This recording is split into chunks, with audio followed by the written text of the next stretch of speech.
Now I cleared up the mistake of supposing Mr. Rochester's movements a matter in which I had any cause to take a vital interest.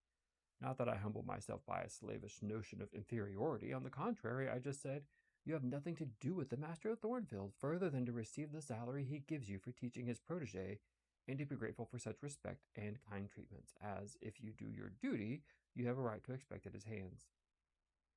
Be sure that is the only tie he seriously acknowledges between you and him, so don't make him the object of your feelings, your raptures, agonies, and so forth. He is not of your order. Keep to your caste, and be too self-respecting to lavish the love of the whole heart, soul, and strength where such a gift is not wanted and would be despised." I went on with my day's business tranquilly, but ever and anon vague suggestions kept wandering across my brain of reasons why I should quit Thornfield, and I kept involuntarily framing advertisements and pondering conjectures about new situations. These thoughts I did not think it necessary to check. They might germinate and bear fruit if they could. Mr. Rochester had been absent upwards of a fortnight when the post brought Mrs. Fairfax a letter. "It is from the master," said she, as she looked at the direction. "Now I suppose we shall know whether we are to expect his return or not." And while she broke the seal and perused the document, I went on taking my coffee. We were at breakfast. It was hot, and I attributed that circumstance a fiery glow which suddenly rose to my face.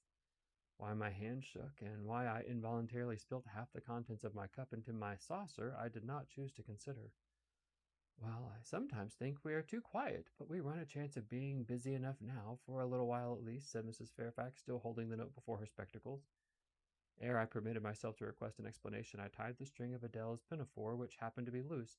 Having helped her also to another bun and refilled her mug with milk, I said nonchalantly, "Mr. Rochester is not likely to return soon, I suppose?" "Indeed he is. In 3 days, he says. That will be next Thursday, and not alone either. I don't know how many of the fine people at the Leas are coming with him.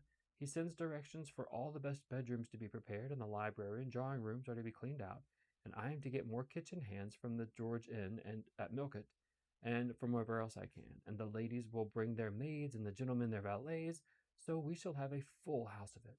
And Mrs. Fairfax swallowed her breakfast and hastened away to commence operations. The 3 days were, as she had foretold, busy enough. I had thought all the rooms at Thornfield beautifully clean and well arranged, but it appears I was mistaken. 3 women were got to help, and such scrubbing and brushing, such washing of paint and beating of carpets, such taking down and putting up of pictures, such polishing of mirrors and lustres, such lighting of fires in bedrooms, such airing of sheets and feather beds of hearths, I never beheld either before or since.